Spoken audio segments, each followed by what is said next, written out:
Since we're going to be in the area of inequalities, we need to go over the inequality symbols. So first one up are the less than or greater than symbols, and these use parentheses. This is what you used in high school, and I will not accept these in this class. When we use parentheses, the number inside, next to the parentheses, is not included as part of the solution. That is what parentheses mean in math when they're not talking about points. The next inequality symbols that we're going to be dealing with is going to be less than or equal to or greater than or equal to.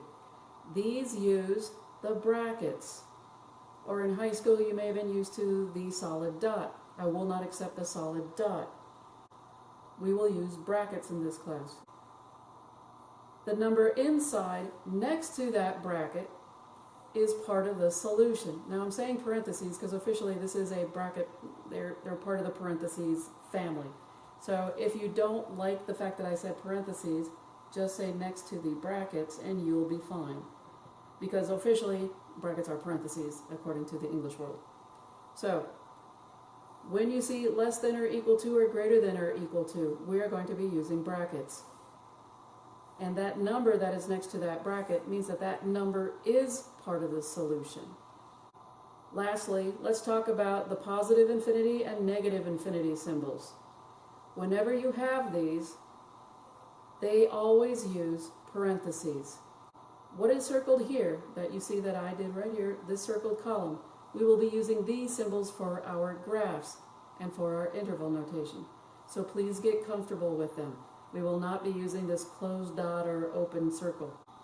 The next thing we're going to talk about is set notation. Set notation is used for inequalities. It is just a different format of writing an inequality. Let's take a look at this one. Set notation implies the curly brackets.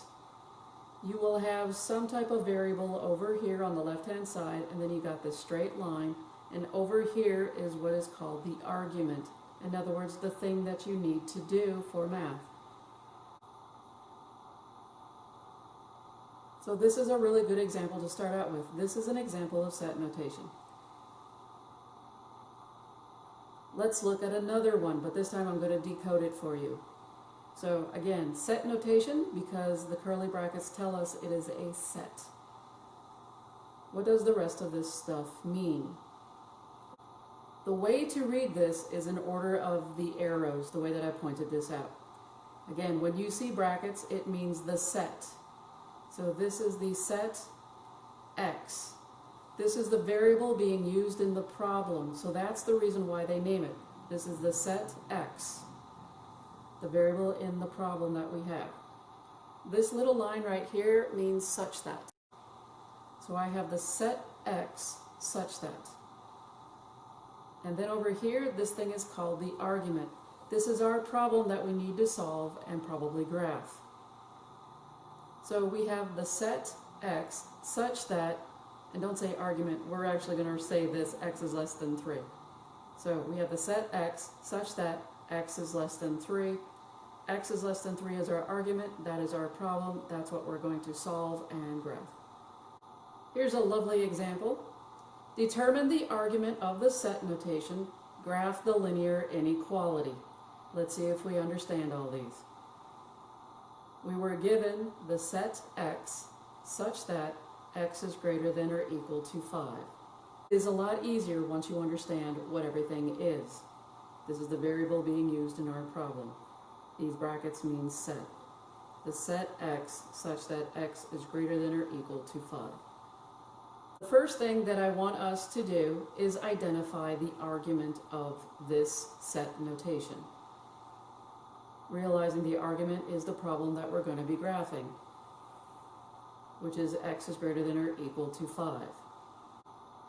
Now that we got our argument, I can go ahead and set up my graph. I don't need numbers before or after 5. There's only one number. Put your number in the middle and boom, you're done.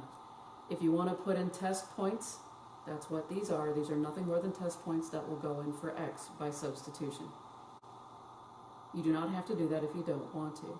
What I'm going to do next is put in our test values one at a time in for x.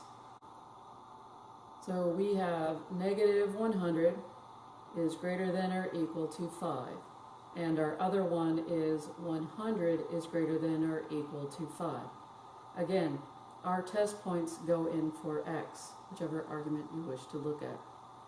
Is a negative number greater than a positive number? And the answer to that is no. I didn't even have to think about it, I just looked at the signs. Negative 100 is not bigger than 5. Is 100 greater than 5? Why, yes, that's very true. So what I'm going to do is put our true and false on the number line. Negative 100, when we plugged it in, gave us a false. So on this side, where the negative 100 is, I'm putting in false. Positive 100 gave us true, so on the positive 100 side, I'm going to put the true in. The next thing that I'm going to do is I'm going to shade the true side. We always shade the truth because we like the truth. Nothing but the truth. And we shade all the way to the arrow. Don't stop at your test point. There's plenty of numbers, an infinite amount of numbers beyond that number. Always when you have one number, shade from that number and go all the way to the arrow, non-stop. Again, there's only one number, we can do that. The next thing is to actually determine the symbol that's going to go on 5. Is it a bracket or is it a parentheses?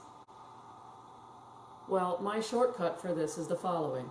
You have greater than or equal to. I never write my greater than like this. When it comes to these types of problems, I started writing it like this. And the reason for that is I could see the equal sign form right in front of my eyes when I darkened it. This is an equal sign.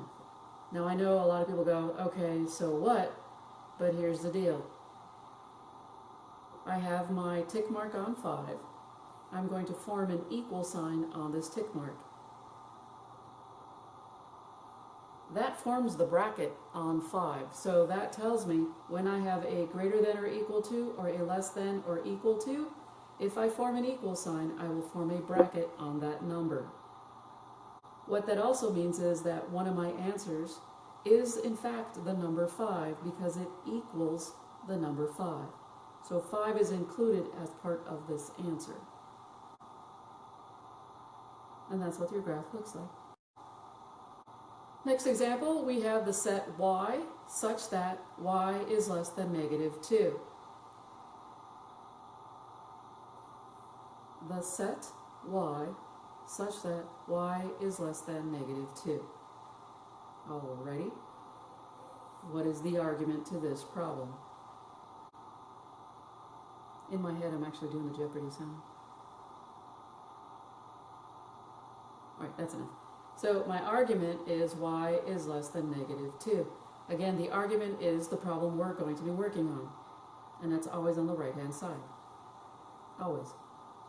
So that's my argument.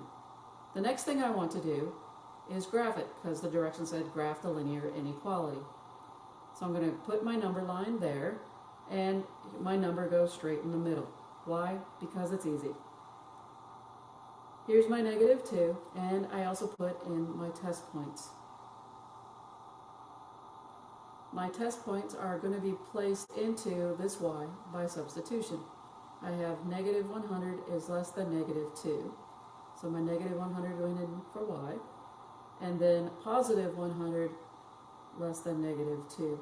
Again, positive 100 went in for substitution for y. Now I'm going to read these. Is negative 100 less than negative 2? When it comes to negative numbers, the one closest to 0 is the larger number. The one furthest away is going to be smaller. So is negative 100 less than negative 2? The answer to that is true. Negative 2 is way bigger than negative 100.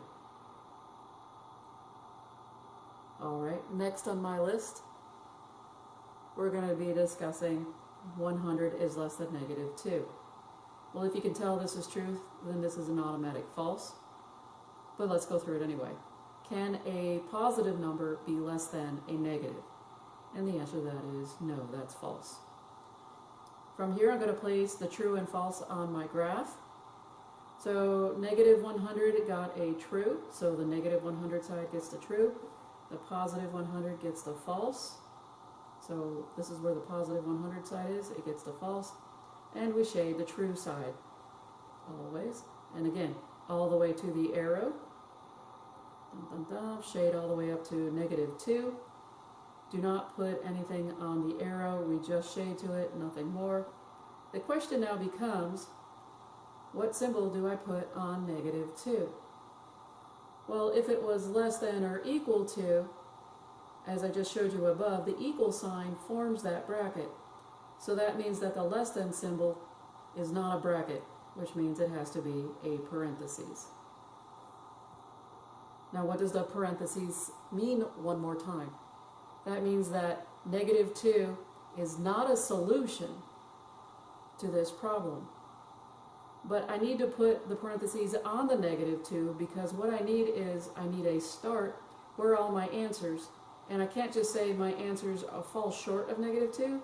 My answers go up to -2, but not include -2 as my answer. So that's the reason why the parentheses have to be on the -2. You put it right before -2, you are missing an infinite amount of numbers, even between that small gap between -2 and where you put the parentheses. It always goes on the number, the bracket, or the parentheses. Another lovely little problem. We have the set b such that b is less than or equal to pi.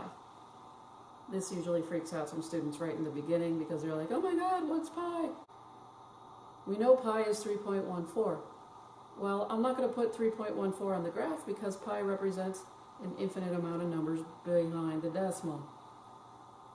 But before we begin graphing it, because I'll leave you in suspense, what is the argument to this problem? Why, yes, it is b is less than or equal to pi. Voila. The argument is, what are we going to be graphing? And it's always the right side.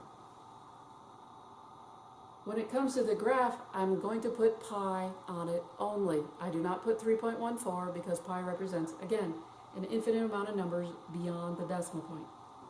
So I'm just going to put pi here and call it good.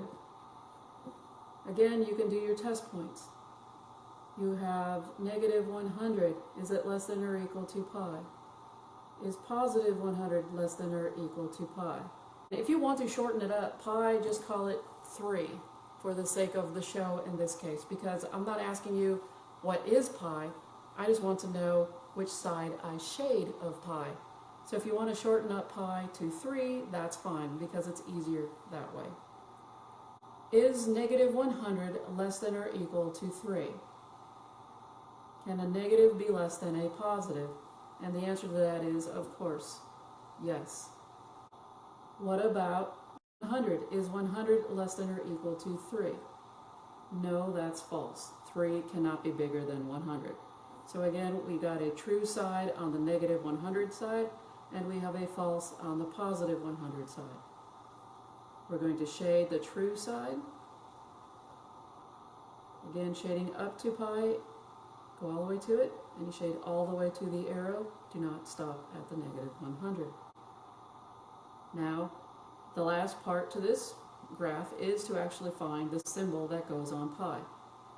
Since it is less than or equal to, again, gotta love the equal sign, I'm going to form the equal sign on pi. And that forms my bracket. That means pi is part of the solution. It can equal pi. Therefore, it earns a bracket. New example. Now, I really like this one because there's a lot of students out there that just follow the bloody sign, the inequality sign. I'm going to tell you, do not follow the inequality symbol. Use some logic when it comes to these. Use the test points if you get confused as to what's going on. Now that I'm off my soapbox, let's deal with the argument. The argument to this problem is -4 is less than c. The next thing we want to do is graph it. So I'm going to put in my test points because I don't like the way this is looking. I have -4 is less than 100 and -4 is less than -100. Is negative 4 less than a 100? Is a negative less than a positive? The answer to that is true, so I'm going to put a true right there on the 100 side. Is negative 4 less than negative 100? Let's realize what's happening again. Negative 4 is closer to 0, so that actually means negative 4 is greater than negative 100. So this one is false. So this side of this 4 is false. The whole idea is to shade the true side. So I'm going to shade up to the arrow, and I shade up to negative 4. Because it is less than C, remember one more time, if it was less than or equal to, this would give you the bracket. Oops, sorry, math symbol got in the way. We would get the bracket. This is not a less than or equal to, so it's not a bracket, meaning it must be a parentheses. And that's how you fill out this graph. If you followed the inequality symbol, you would have probably shaded the wrong way. We have a new problem. Let's go ahead and work this one. I have the set D such that D is greater than or equal to negative 7 over 13. Now, do not spaz on me. This is just a fraction. I'm not asking you to do anything like add it to anything or subtract it from anything. All this is just a number. This fraction automatically will go on the number line, pure and simple. Do not freak on me. That's it for now. But let's go back to the argument. The argument, hopefully you're getting used to it, is anything on the right-hand side. Voila. Good to go. Now it comes to graphing this. Again, I'm putting my number in the middle, and I'm putting my test points on either side. So I'm going to put negative 100 is greater than or equal to negative 7 over 13. And I've got 100 is greater than or equal to negative 7 over 13. And from here, I just need to determine whether these are true or false. Can the negative 100 be greater than a negative 7 over 13? This is really close to 0. It's in between, really, negative 1 and 0. Again, the closer it is to 0, the bigger it is. So if this is big, then this guy must be really small because it's further away from 0, thereby saying this is false. Can a positive 100 be greater than or equal to negative 7 over 13?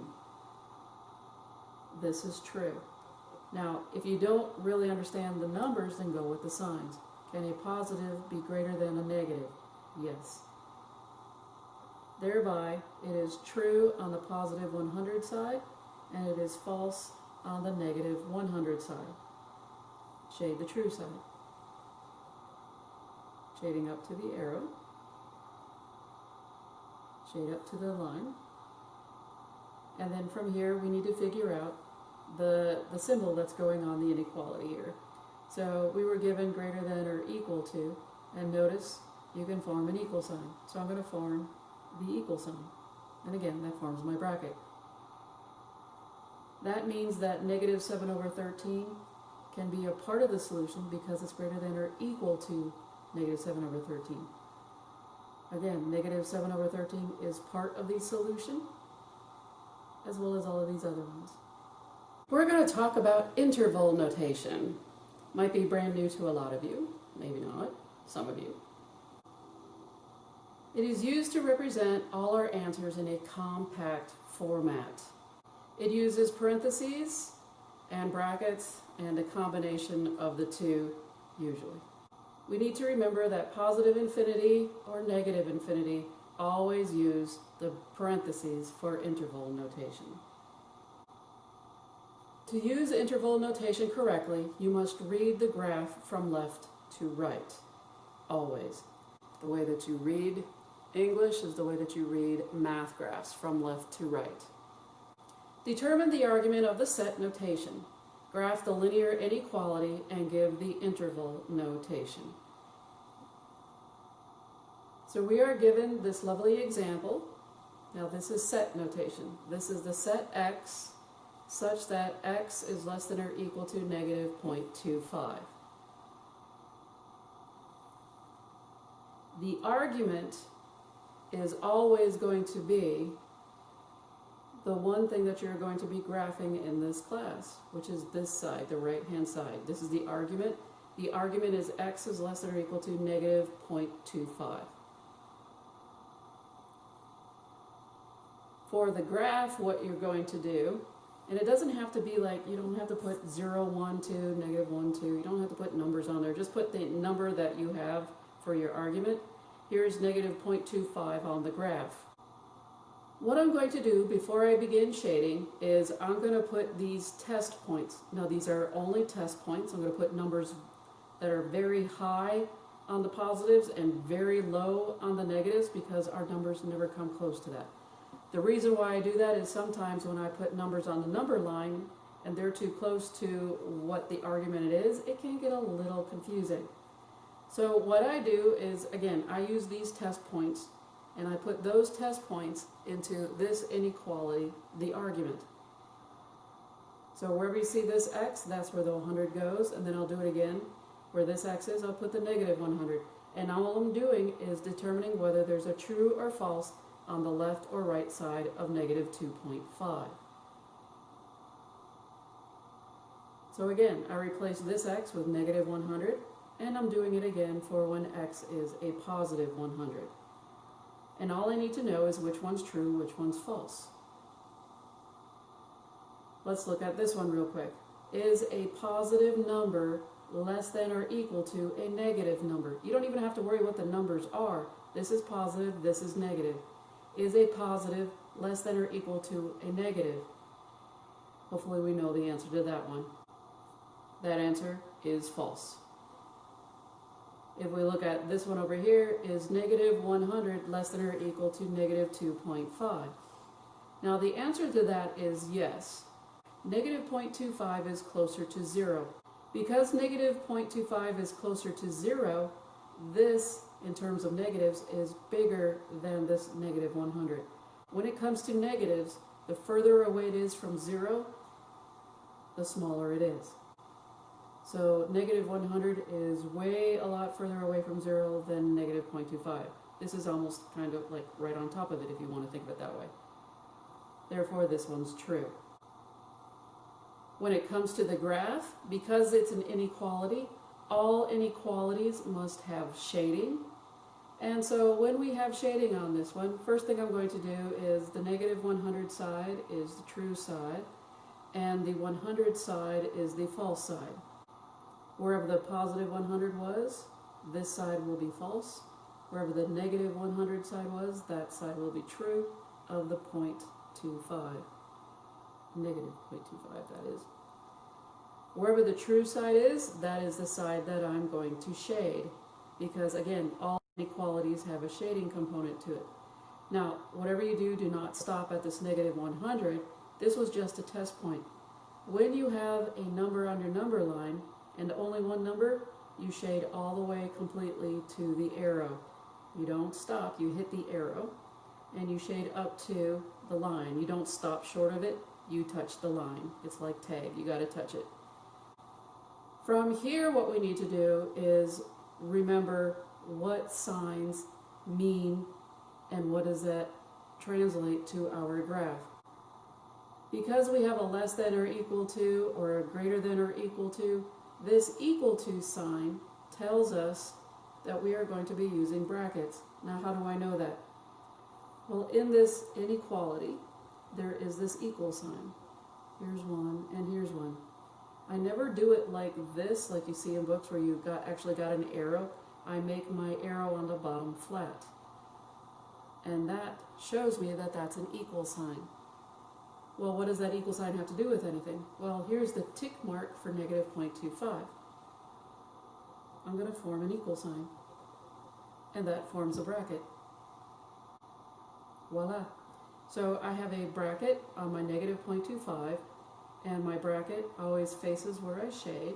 Even the parentheses will bend in towards my shading. But in this case, we're using a bracket because it's less than or equal to. Equal to, again, form the equal sign on your line for 0.25, and you've got your bracket. Now that we've got our graph done, what we can do is go straight to interval notation. And the interval notation, one more time, is a collection of all our answers written in a very compact form. That's all it is. So you don't spend your time writing out -1, -2, -3, because there's too many, there's a gazillion of them. Yes, that's a math term, I made it up. So interval notation says, where does my shading start at? Well, looking at this graph, it starts at this arrow. And what does this arrow denote? That arrow denotes negative infinity. So all I want is where does it start at and where does it end at? My shading starts at this arrow, negative infinity, and my shading doesn't stop until I hit this negative 0.25. Great.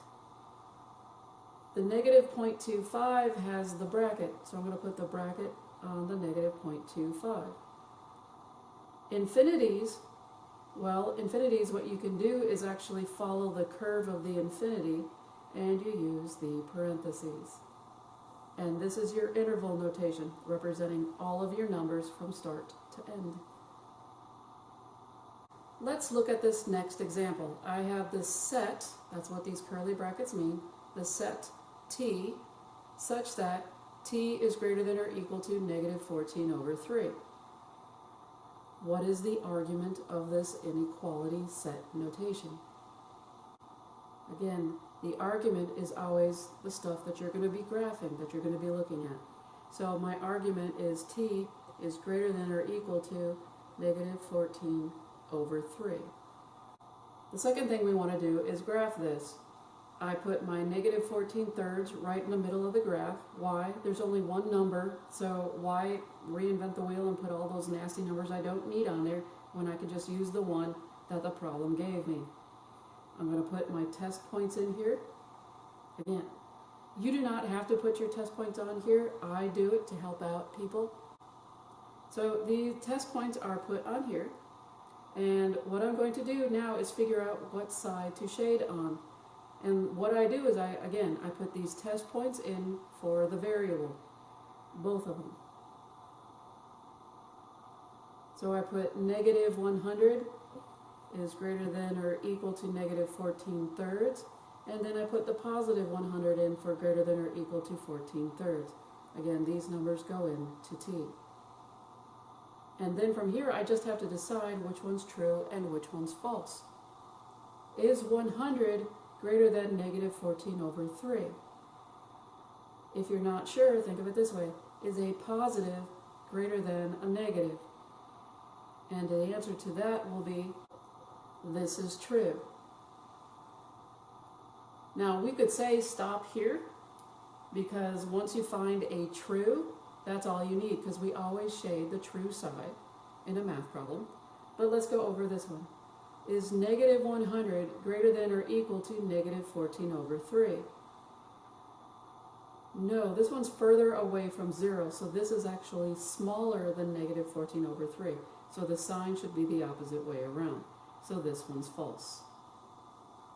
So on the graph, I'm going to put false on this side, and on this side I'm going to put true. From here, what I'm going to do, now that I know which side is true, which side's false, I'm going to shade the true side, and I go all the way to the arrow. And you shade up to, don't go shy of -14/3, you want to shade up to it, touch it, kiss it, and then shade all the way, touch it, kiss it, the arrow end. From here, now it's a matter of what sign do I use. Now remember that this is greater than or equal to, meaning that if you form an equal sign, well, I can form that equal sign on this tick mark for -14/3. Here's an equal sign forming right here, and guess what? It forms a bracket. What I do next is I need to know interval notation. What are all my answers that I shaded? So let's look at our interval notation. Where does my shading start at? My shading starts at right here, the -14/3. So I have -14/3, it starts. Now tell me where it ends at. Well, the shading ends at this arrow right here, and what does this arrow represent? Positive infinity. Negative 14 over 3 has a bracket, so I'm going to put a bracket around the negative 14 over 3. Every infinity will get, well, let's look at this. You can actually see the sign on the infinity. It is a parenthesis. And that's your interval notation. All of the answers to this inequality written right here. This interval notation represents all the answers that are shaded in on this inequality right here.